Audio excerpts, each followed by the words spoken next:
모두가 새로운 권력 앞에 무릎 꿇으며 살 길을 찾을 때 홀로 쓰러져가는 왕의 앞을 가로막은 남자가 있었습니다. 역사는 그를 반역자의 수하라 불렀지만 그가 지키려 했던 것은 단지 한 명의 주군이었습니다. 1623년 3월 12일 깊은 밤, 창덕궁의 공기는 유난히 차갑고 무거웠습니다. 인조 반정의 불길이 궁궐 담장을 넘기 직전 승자의 기록인 조선왕 조실록은 그날 밤의 소란을 상세히 기록하고 있지만 정작 한 남자의 이름 앞에서는 기묘할 정도로 인색합니다. 그의 이름은 김계한, 광해군의 곁을 지키던 내관이었습니다. 당시 조선의 정세는 폭풍전야와 같았습니다. 대북파의 득세와 서인의 반발, 그리고 명나라와 후금 사이에서의 위태로운 외교. 왕은 고독했고 그 고독한 왕의 그림자 뒤에는 언제나 김계한이 서 있었습니다. 사람들은 내관을 권력의 기생충이라 손가락질하곤 합니다. 하지만 김계한에게 왕은 정적을 제거해야 할 정치적 상징이 아닌 자신이 목숨을 바쳐 지켜야 할 단 하나의 세계였습니다. 궁궐 깊숙한 곳, 촛불 하나의 의지에 정사를 돌보던 광해군의 등 뒤에서 김계한은 무엇을 보았을까요? 몰락해가는 왕조의 기운이었을까요? 아니면 다가올 피바람의 예보였을까요?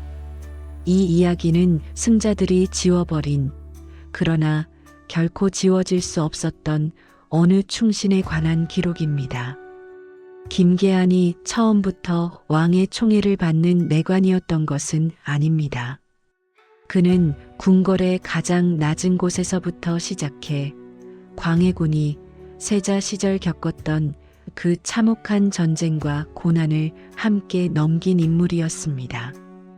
임진왜란의 포화 속에서 광해군이 분조를 이끌고 전국을 누빌 때 대부분의 신료는 명나라로 망명할 궁리를 했으나 김계한만은 세자의 낡은 도포 자락을 붙들고 험한 산길을 함께 걸었습니다.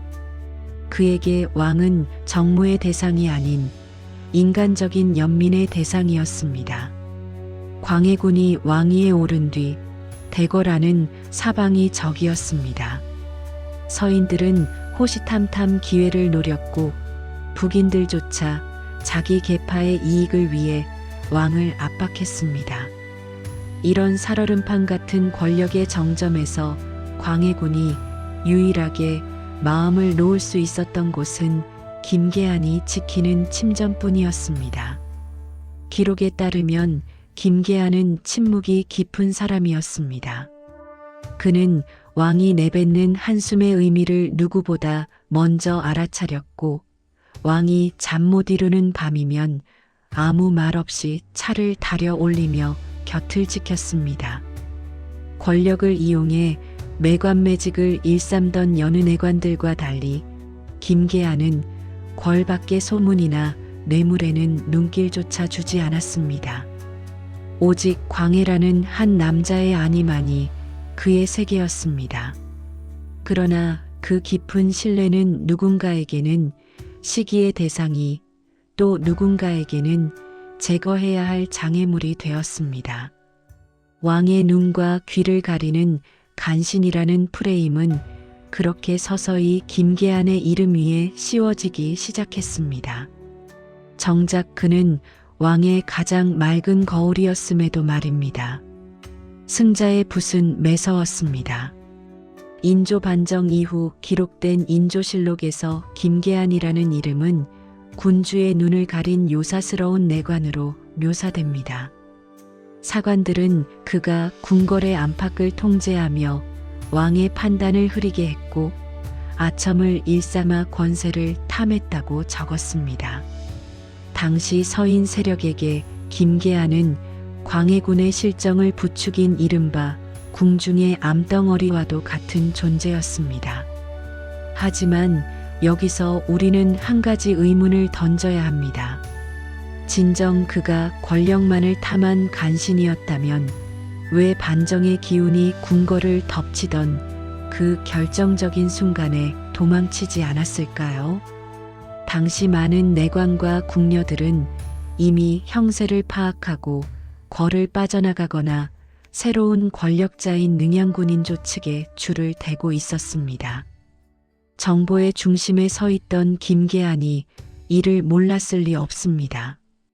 역설적이게도 실록에 비난 섞인 기록들은 김계안이 얼마나 철저하게 광해군의 곁을 지켰는지를 반증합니다.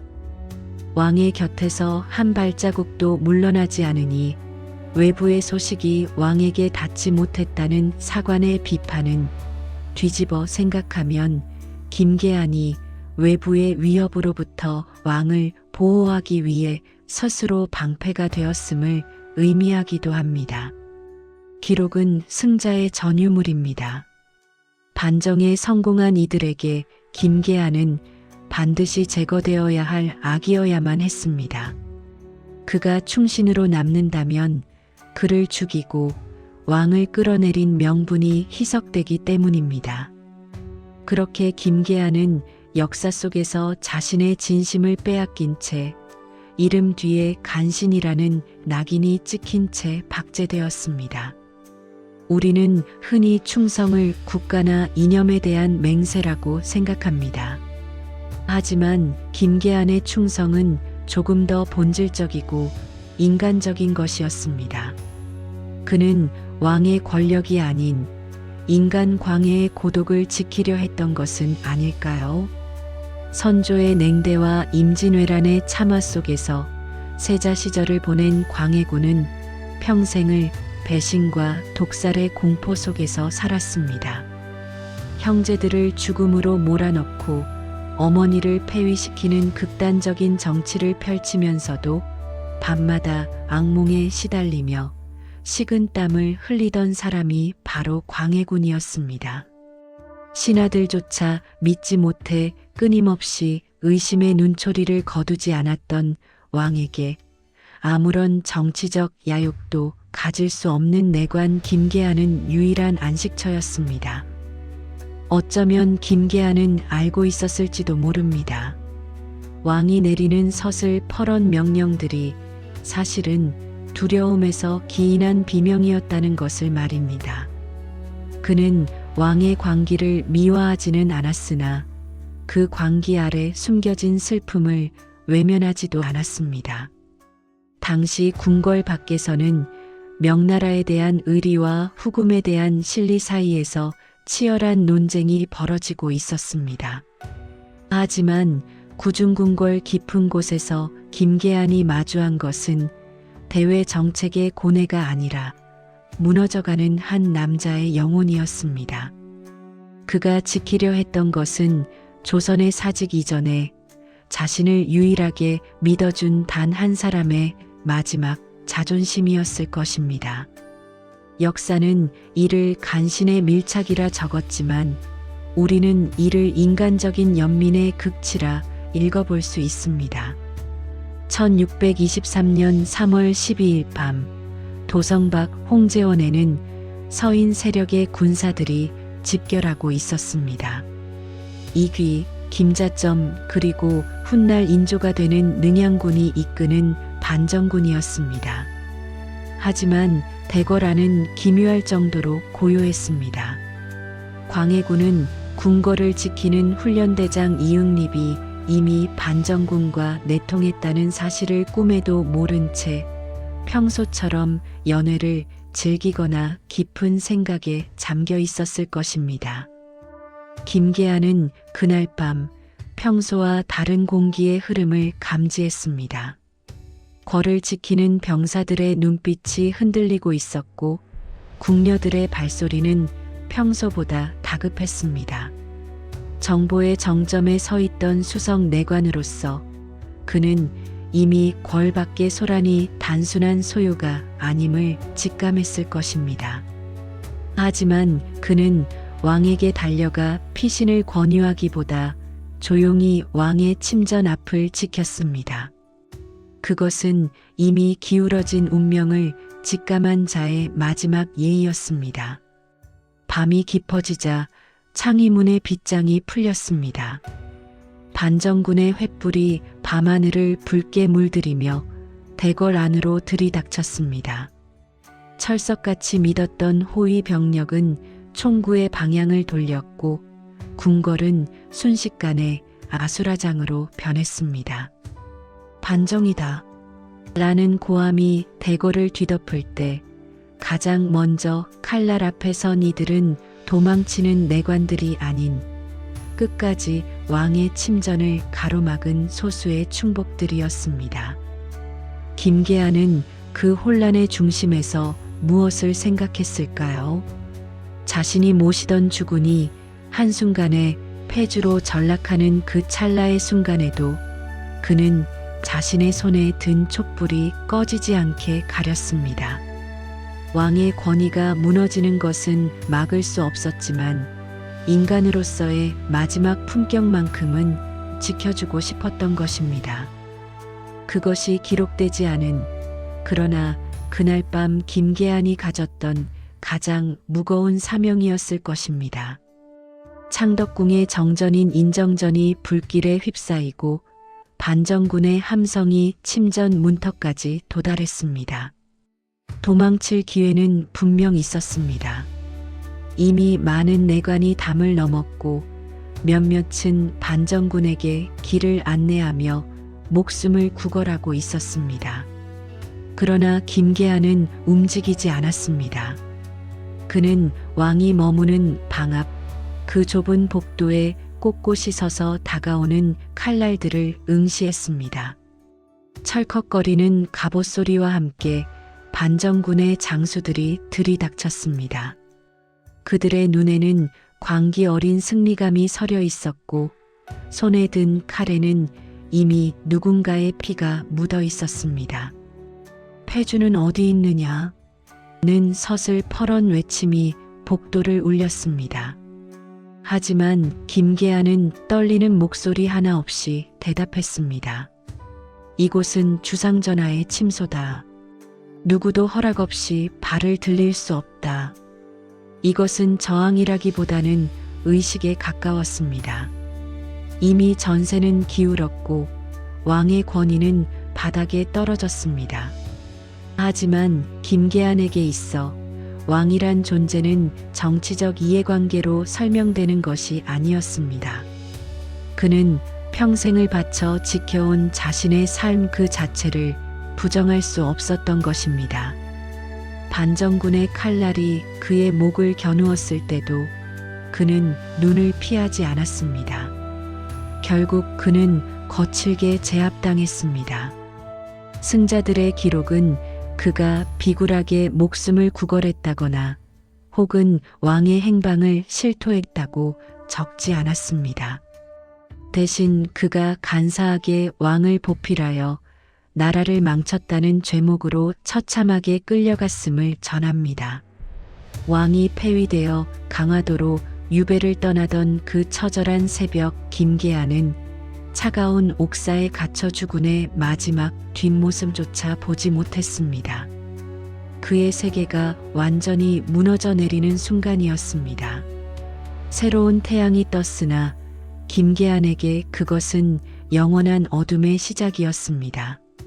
반정에 성공한 공신들은 서둘러 광해군의 죄를 묻는 동시에 그 곁을 지켰던 이들을 심판대에 세웠습니다.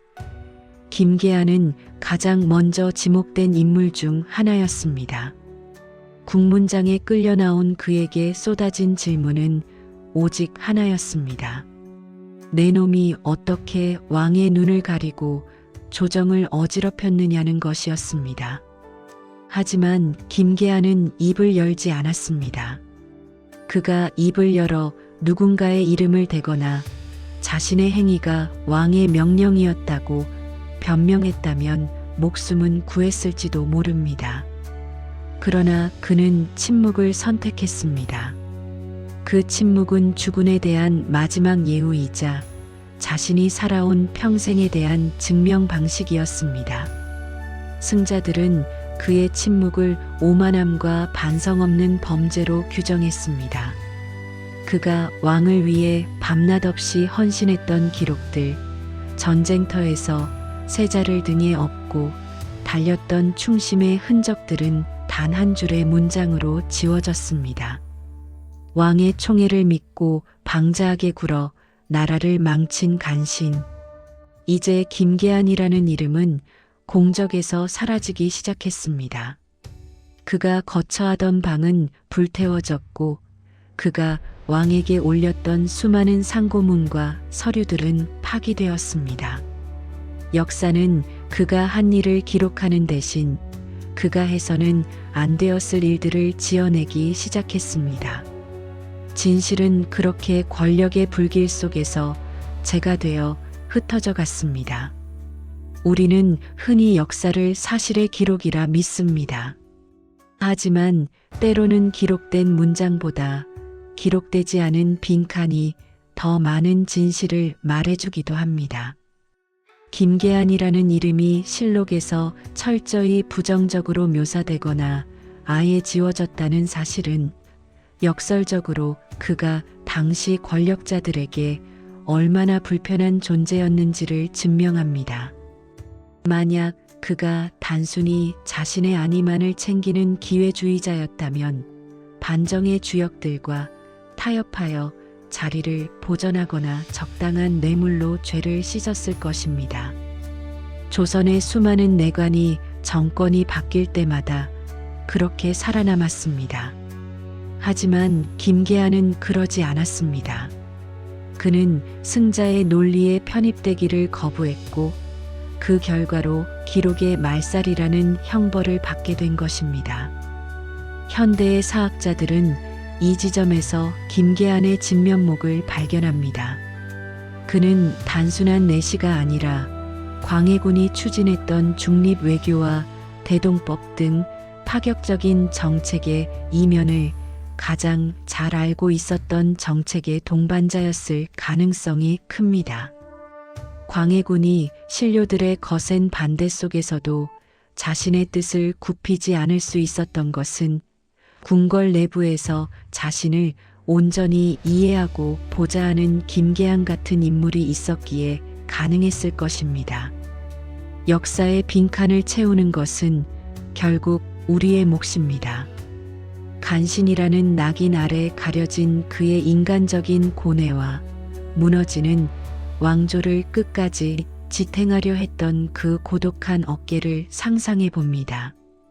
그는 어쩌면 조선이라는 나라가 가야 할 길이 권력자들의 명분 싸움이 아닌 백성을 위한 실리여야 함을 왕의 곁에서 함께 꿈꿨던 비운의 개혁가는 아니었을까요? 오늘날 우리는 김계한의 삶을 통해 충심이라는 단어의 본질을 다시 묻게 됩니다. 현대 사회에서 성공은 곧 승리이며 승리한 자의 선택만이 정답으로 대우받곤 합니다. 그런 관점에서 본다면 패배가 예정된 왕의 곁을 끝까지 지키다 기록에서조차 지워진 김계한의 선택은 어리석기 짝이 없는 실패한 인생일지도 모릅니다. 하지만 역사는 우리에게 묻습니다. 권력의 향방에 따라 손바닥 뒤집듯 신념을 바꾸는 영민한 배신자들의 기록이 가득한 세상에서 침묵으로 자신의 자리를 지킨 이 남자의 고집을 우리는 무엇이라 불러야 할까요? 김계한이 지켰던 것은 단순히 광해군이라는 한 명의 인간이 아니었습니다. 그것은 누군가에게 인생을 걸었다면 그 끝이 낭떠러지일지라도 발을 떼지 않겠다는 자기 자신과의 약속이었습니다. 세상이 그를 간신이라 부르고 역사가 그의 이름을 지워버려도 그가 끝내 지켜낸 것은 사람으로서의 도리였습니다. 우리는 지금 어떤 가치를 쫓으며 살고 있습니까? 눈앞의 이익과 대세에 따라 어제의 동지를 오늘의 적으로 돌리는 것에 익숙해진 우리에게 기록되지 못한 내관 김계한의 침묵은 그 어떤 웅변보다 무겁게 다가옵니다. 진정한 충성은 보상받을 때 빛나는 것이 아니라 아무도 알아주지 않는 어둠 속에서 홀로 타오를 때 비로소 증명되는 것임을 그는 온몸으로 보여주었습니다. 오늘날 창덕궁의 담장은 다시금 평온을 되찾았습니다. 화려한 단청 아래로 수많은 관광객이 지나가지만 그 누구도 400여 년 전 이 복도 끝에서 한 남자가 온몸으로 막아섰던 그 절박한 순간을 기억하지 못합니다. 김계한. 그의 이름은 공식적인 역사에서 사라져야만 했던 이름이 되었습니다. 하지만 기록이 지워졌다고 해서 삶의 진실까지 지워지는 것은 아닙니다. 승자들이 쓴 실록의 행간 사이로 우리는 여전히 주군을 향한 한 남자의 서늘한 충심을 읽어낼 수 있습니다. 그는 실패한 권력의 하수인이었을까요? 아니면 변하지 않는 신념을 가졌던 마지막 인간이었을까요? 역사는 때로 잔인합니다. 옳은 일을 한 사람보다 살아남은 사람의 손을 들어주곤 합니다. 그러나 시간이 흘러 권력의 먼지가 걷히고 나면 우리는 비로소 보게 됩니다. 화려한 왕자보다 더 빛났던 것은 그 어두운 그늘 속에서도 자신의 자리를 지켰던 누군가의 진심이었다는 것을 말입니다. 김계한이 그날 밤 지키려 했던 것은 어쩌면 왕이 아니라 인간이 가져야 할 최소한의 의리였을지도 모릅니다. 이제 우리는 그 지워진 이름 위에 새로운 수식어를 붙여주려 합니다. 비운의 시대, 가장 고독했던 왕의 유일한 벗이자 기록되지 못한 조선의 마지막 충신이라고 말입니다. 그의 침묵은 이제 우리에게 묻고 있습니다. 당신은 인생의 끝에서 무엇을 지키겠느냐고.